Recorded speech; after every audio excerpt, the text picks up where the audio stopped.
ouvir a poderosa palavra do Senhor, eu convidei o evangelista Eduardo para estar ministrando nesta noite. De prontidão ele nos atendeu e já está aqui com a oportunidade.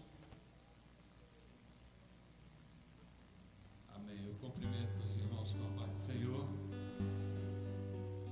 Louvo a Deus por essa oportunidade de estar trazendo a palavra de Deus à igreja. Esse momento que antecede a palavra é de suma importância para a palavra atingir o coração daqueles que estão dentro. Os hinos que são cantados, a oração que é feita, tudo isso é de suma importância para que a palavra de Deus consiga penetrar o coração das pessoas, assim como também é de suma importância para que a palavra de Deus venha sobre a vida daquele que está pregando.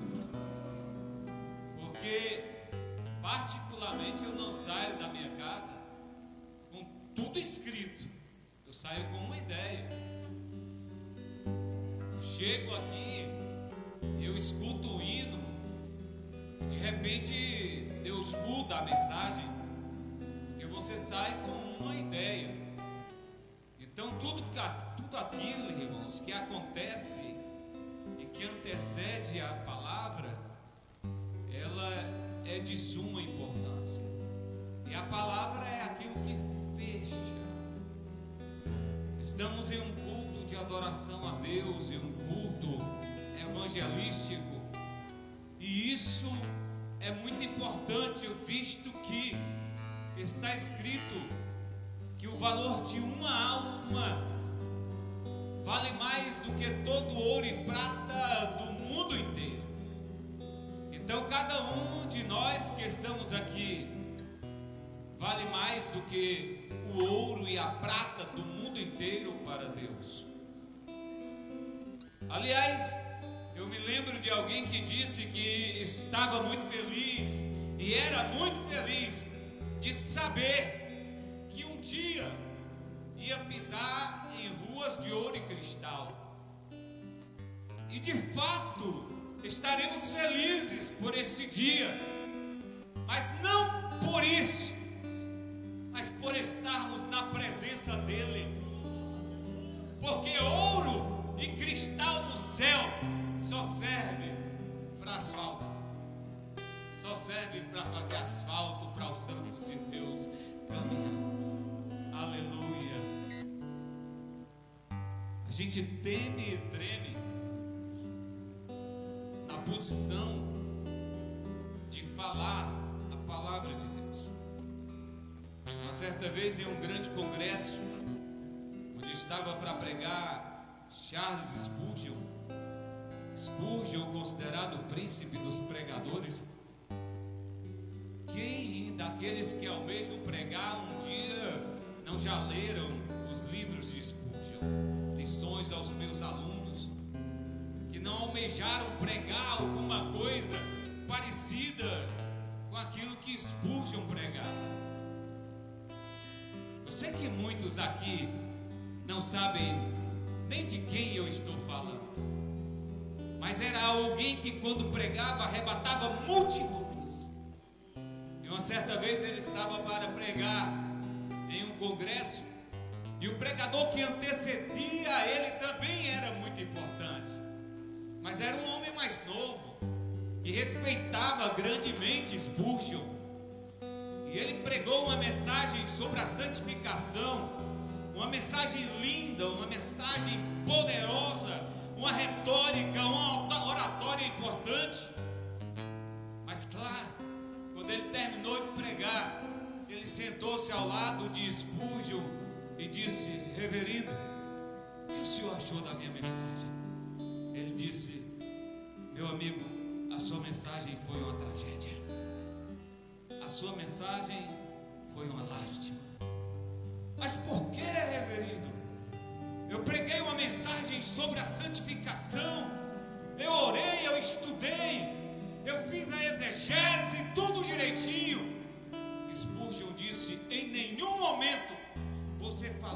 a cruz. E assim como na Inglaterra não existe um beco, uma rua, uma viela que não vá a Londres, na Bíblia não há um trecho que não leve à cruz de Cristo. Queridos, esse é um momento, como em todo culto, um momento de tanta importância, que eu fico imaginando o Senhor assentado em um alto e sublime trono, e os serafins, seres extraordinários, poderosos, com as mãos no rosto, para não olhar para a sua santidade, cobrindo os seus pés e dizendo: Santo, Santo, Santo, Santo é o Senhor dos exércitos. E muitas vezes nós estamos aqui na presença daquele que vive e reina eternamente e não estamos nem sentindo a sua presença. Chama a atenção para que todos nós venhamos a sentir a presença dele, porque muitas vezes, irmãos, Deus está falando com você e você está dizendo: Senhor, fala comigo. Hoje eu estou falando. Senhor, fala comigo.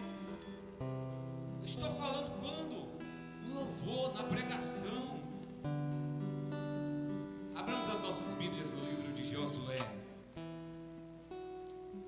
Gênesis, Êxodo, Levítico, Números, Deuteronômio, Josué.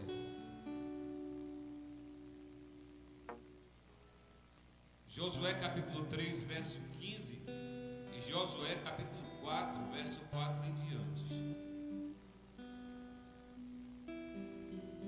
Oh Jesus, como Tu é lindo, Senhor, e como a Tua presença é poderosa neste lugar.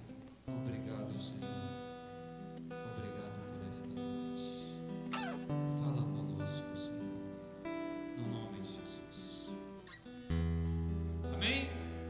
Gênesis capítulo 3, verso 15, está escrito: E quando os que levavam a arca chegaram até o Jordão, e os pés dos sacerdotes que levavam a arca se molharam na borda das águas, porque o Jordão transbordava sobre todas as suas ribanceiras sobre os dias da cega.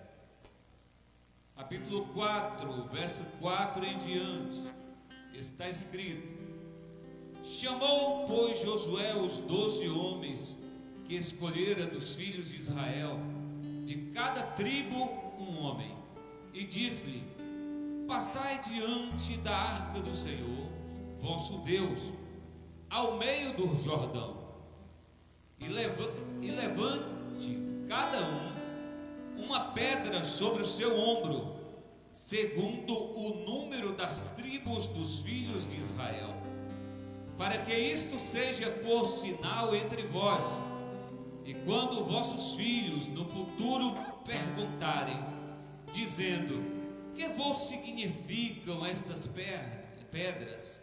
Então lhes direis que as águas do Jordão se separaram diante da arca do concerto do Senhor, passando ela pelo Jordão, separaram-se as águas do Jordão, assim que estas pedras serão para sempre por memorial aos filhos de Israel. Fizeram, pois, os filhos de Israel como Josué tinha ordenado, e levaram 12 pedras do meio do Jordão, como o Senhor dissera a Josué, segundo o número das tribos dos filhos de Israel. E levaram-nas consigo ao alojamento e as depositaram ali. Levantou Josué também 12 pedras no meio do Jordão, no lugar do assento dos pés dos sacerdotes que levavam a arca do concerto, e ali estão até o dia de hoje.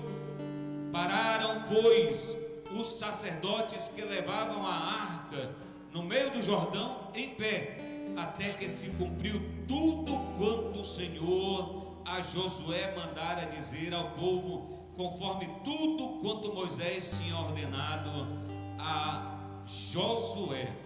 E apressou-se o povo e passou. Amém. Vamos tentar falar dentro desse texto. Deixa eu botar a cabeça aqui no lugar.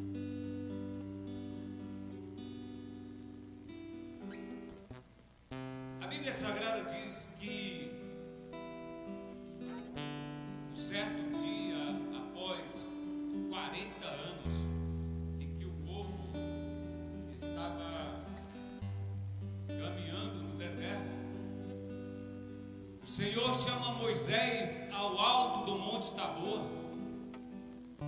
E eu posso imaginar no alto do monte Moisés com seus cabelos desgrenhados, suas rugas, porque já era velho, seus olhos lacrimejando, seu cajado na mão, suas vestes voando com o bater do vento, e o Senhor dizendo: Moisés, olha à tua frente e contempla a terra que eu prometi aos teus.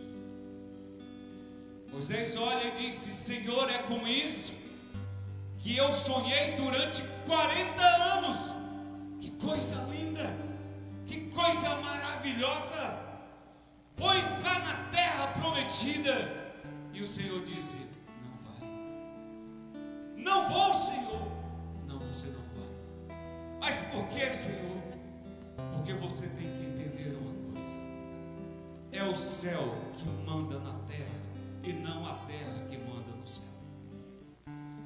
Uma certa vez me perguntaram: ora, mas Deus não havia prometido que Moisés entraria na terra prometida? Deus prometeu, e ele entrou, mas não ali. Lá no Monte da Transfiguração, quando Jesus se transfigura diante dos seus discípulos, e eles olham e veem a Jesus, a Elias e a Moisés. Ali ele entra na terra prometida, mas com o seu corpo glorificado. Mas lá no alto do Monte Tabor, a Bíblia diz que Deus recolhe a Moisés. Deus recolhe o espírito de Moisés, e o próprio Deus o sepulta no alto do monte. Agora Deus fala com Josué e diz: Josué, meu servo Moisés é morto, e agora você tem a missão de levar o meu povo à terra prometida. Josué disse: Senhor, mas como pode? Afinal de contas, Josué nunca subiu ao monte para falar com Deus. Josué nunca viu Deus face a face. Josué nunca teve o seu rosto resplandecente por ter ouvido Deus cara a cara. Josué não recebeu as tábuas da lei, não tinha a intimidade que Moisés tinha e nem a unção que Moisés tinha. Como eu posso cumprir essa missão? E o Senhor disse: não temas, ser forte e corajoso, porventura eu não te enviei eu?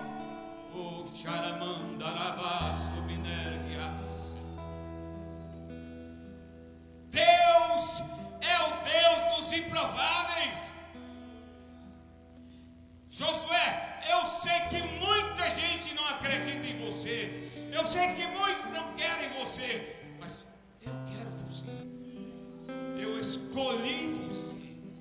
Aleluia. E de fato muita gente não queria Josué. Josué não falou com Deus face a face. Nós não podemos receber a autoridade de Josué como Moisés recebeu. E muitos queriam recusar a autoridade de Josué. Mas Josué olha para o povo, depois de ter falado com Deus, e disse: assim diz o Senhor: santificai-vos hoje, lavai as vossas vestes, porque amanhã o Senhor fará maravilhas no meio de vós. Eita, parece que estou lembrando de algo que está acontecendo nesta igreja. Santificai-vos hoje, porque amanhã o Senhor fará maravilhas no meio de vós.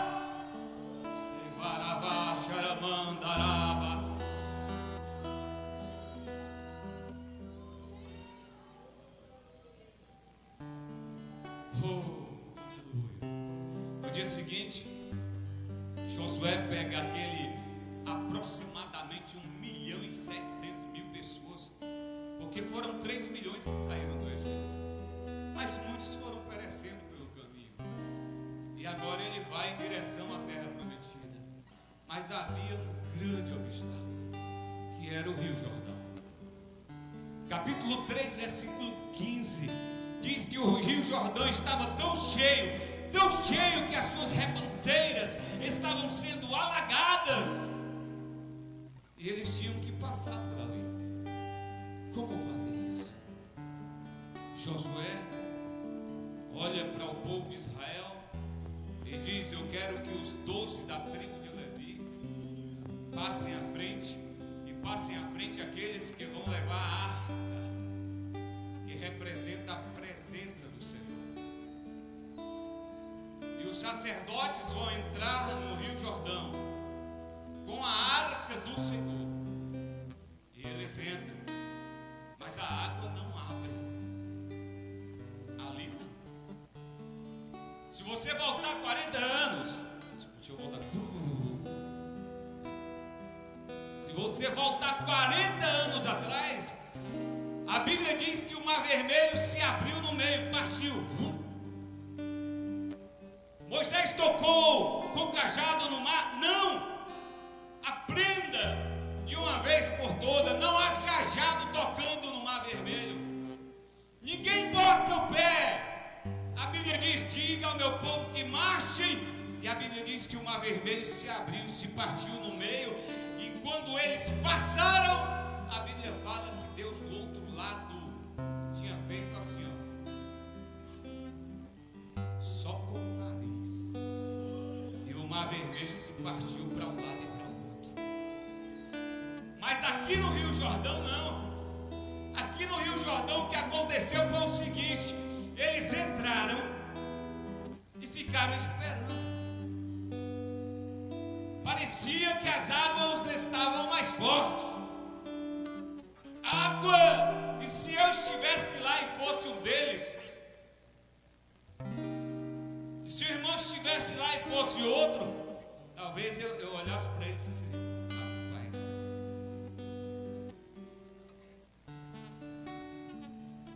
tu acha que esse negócio vai abrir mesmo?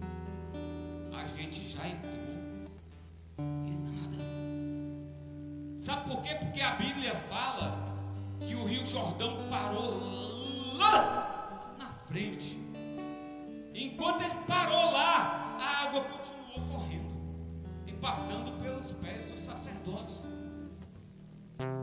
Quando a água veio e finalmente passou, aí então Josué diz: agora eu quero 12 homens, sacerdotes, cada um representando uma tribo dos filhos de Israel, e cada um pegue uma pedra não lavrada, coloque em seus ombros e leve para o acampamento, e ali coloque, deposite e faça um altar, porque os altares eram feitos de pedra.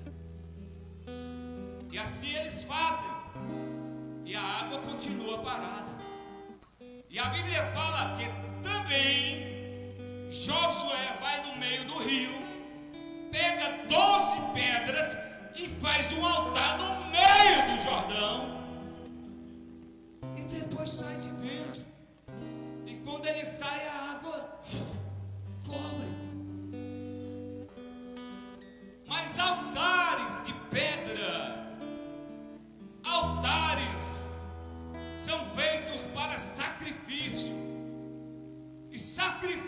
exige no mínimo 3 coisas: sacerdote, cordeiro e fogo.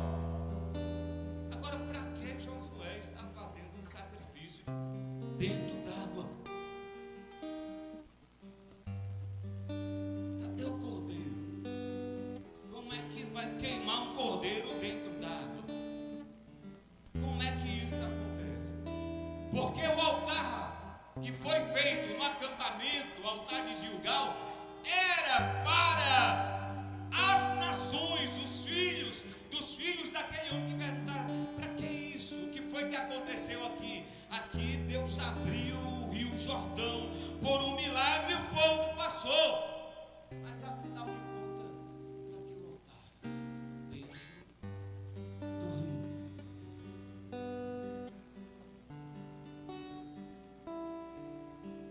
Em 2 Crônicas, 2 Reis, capítulo 5, a Bíblia Sagrada diz que um general da Síria chamado Naamã, ele vai e ataca Israel. E ele leva uma garotinha para ser escrava da sua esposa. Leva e coloca como escrava da sua esposa. E Naamã era um dos generais preferidos do seu rei, porque ele vencia todas as guerras. Onde ele estava era sinal de autoridade, sinal de beleza, sinal de imponência.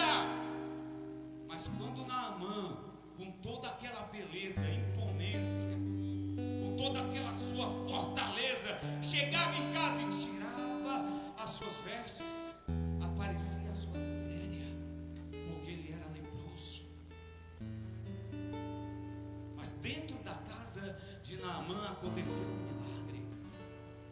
Enquanto todos estavam dizendo: ora, o general da Síria levou uma jovem como escrava para a sua casa, Deus estava dizendo no céu: a minha filha está indo cumprir a sua missão. Aleluia. Um certo dia, aquela garotinha chegou para a sua senhora e disse: senhora, se o meu Senhor estivesse diante do profeta que tem em Samaria, ele seria restaurado e seria curado. E a sua esposa foi lá e falou para ele: ora, Naamã já tinha tentado de tudo e não tinha conseguido nada, valia a pena. Ele foi ao seu rei, e o seu rei mandou uma carta para o rei de Israel. E o rei de Israel leu a carta e disse: estava escrito: eu estou te mandando o meu melhor soldado, o meu general de guerra, para que tu o cures da sua lepra. O rei de Israel rasgou as vestes e disse: acaso sou eu Deus para curar, para dar vida ou para matar? Mas Eliseu, lá onde ele estava, teve uma revelação de que o rei havia rasgado suas vestes dele. Manda o seu servo lá e pergunta ao rei: por que rasgastes as tuas vestes? Manda esse homem até mim. Aqui hoje, aleluia. Naamã vai à casa de Eliseu. Nem pense que Deus vai falar com você sempre como você quer que ele fale. Porque quando Naamã chega na casa de Eliseu, Eliseu manda seu servo sair fora e dizer: Naamã, o meu Senhor disse que tu fosse lá no rio Jordão e desse 7 mergulhos lá, naquela parte lá que é a mais enlameada,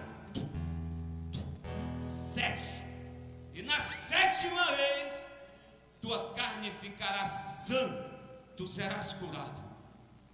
Naamã olhou e disse: como pode?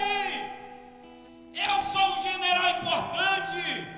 Eu vim aqui e pensei que esse homem, que se diz ser um homem de Deus, sairia da sua casa, me receberia, falaria comigo, lançaria uma palavra profética, colocaria as suas mãos sobre as minhas chagas, e eu seria curado. E ele me manda tomar banho na lama do Rio Jordão. Acaso na Síria não há rios melhores? Existe, mas não existe nenhum que tenha um altar escondido. Não existe nenhum que tenha um altar escondido. Aleluia. O servo de Naamã disse assim: meu Senhor, se alguém te pedisse alguma coisa mais difícil, eu não faria. Vai lá, dá um mergulho aí nessa lama, vai que dá certo. E ele foi lá, 7 vezes a Bíblia diz que a sua pele ficou com a pele de uma criança. Ele foi curado, sabe por quê? Porque havia um altar escondido no Rio Jordão.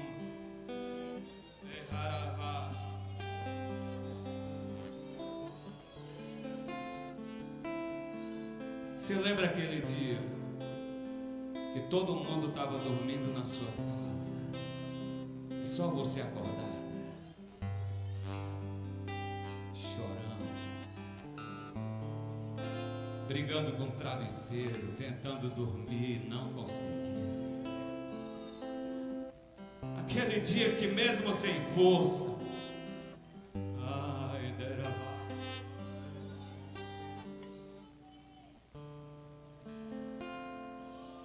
você escorregou da cama, dobrou os joelhos e disse: Pai, socorre-me.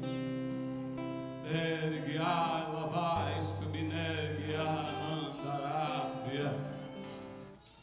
Você se lembra daquele dia que você estava dirigindo o seu carro e quando você parou no sinal, a sua mente saiu dali, porque você estava orando a Deus, clamando e dizendo: Senhor, me ajuda, Senhor, me socorre. Você lembra daquele dia que você estava lavando a louça e você cantou o hino da harpa e veio uma unção extraordinária sobre a sua vida? E você não se conteve e começou a falar em mistério com Deus.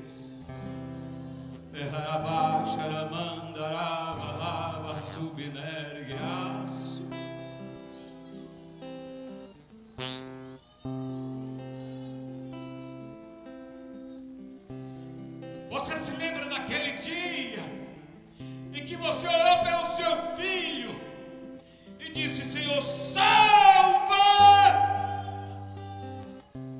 Guarda, Senhor, onde ele estiver.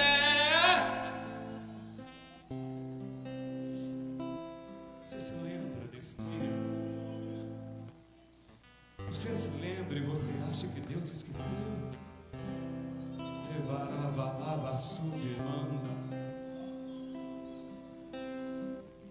Cada dia desse foi um altar que você levantou, onde só você e Deus sabe. Só você e Deus sabe. O teu irmão não sabe, tua irmã não sabe, o marido não sabe, a esposa não sabe, o vizinho não sabe, o pastor não sabe.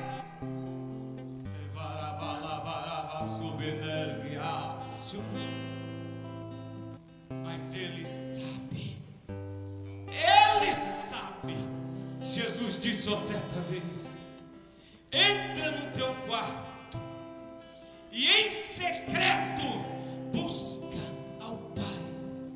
E ao Pai, e o Pai que te vê em secreto te responderá em público. Deus não esqueceu. O altar escondido produz cura. É por isso que Naamã foi curado, porque nos rios da Síria não tinha altar escondido, mas no Rio Jordão havia um altar escondido. Segundo Reis capítulo 2, a Bíblia diz que Elias e Eliseu estavam andando, e os profetas, os alunos dos profetas, cada um queria ser como Elias. Elias olha para Eliseu e diz: o que tu queres? Senhor, eu quero a porção dobrada do teu espírito. Não basta só que eu tenho, não, eu quero a dobrada, né? Tem servo de Deus que pela presença é ambicioso. Está certo, se você me ver subindo, quando o Senhor me tomar, você vai receber isso, mas para isso só tem que caminhar juntinho.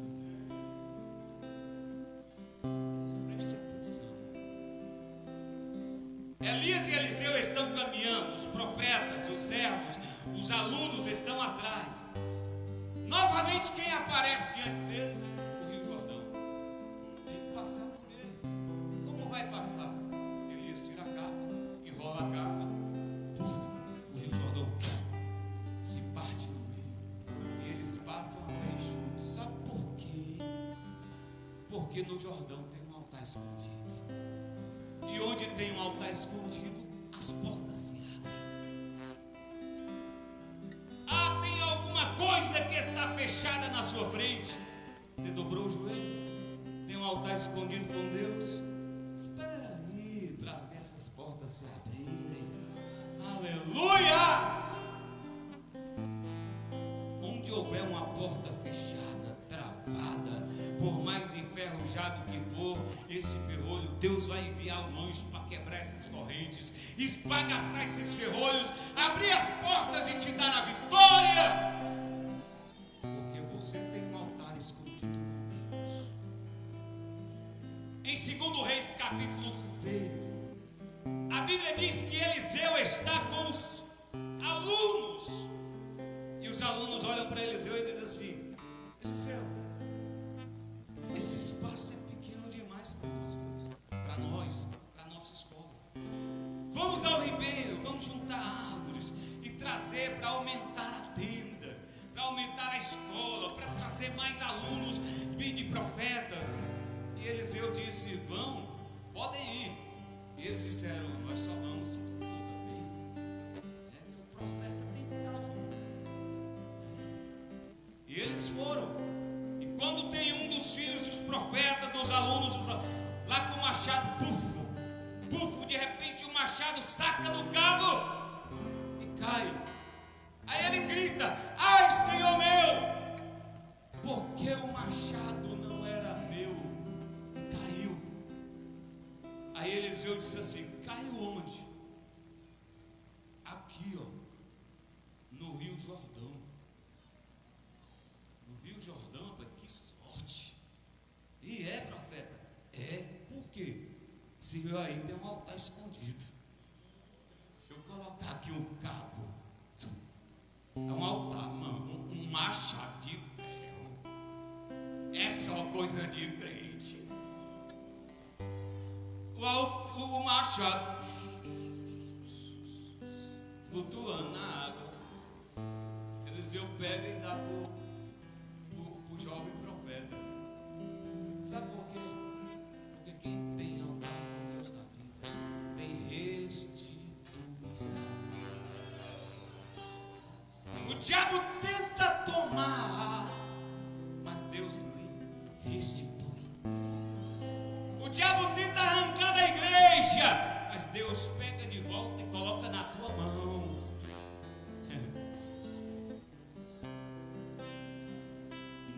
Eu sei, eu acho que eu estou pisando aqui num lugar tão sagrado. Estou lembrando das palavras de Elias. Elias disse para o seu servo assim: olha lá fora o que é que tem lá. Eu disse que vai chover e não é pouco não. Aí o profeta saiu assim: volta, tem uma nuvenzinha. Que tamanho? Tamanho da mão de um homem. Mas vai chover. Meu irmão, foi chuva que quase não para mais. Essa igreja começou do tamanho da mão de um homem, mas o que Deus tem para restituir para ela é coisa grande, e é esses dias para a glória de Deus. Por quê? Porque aqui teve gente fez altares. Altares que muitas vezes ninguém viu, mas Deus viu. Agora, em Mateus capítulo 3, João Batista está no Rio Jordão. E João Batista era da linhagem sacerdotal.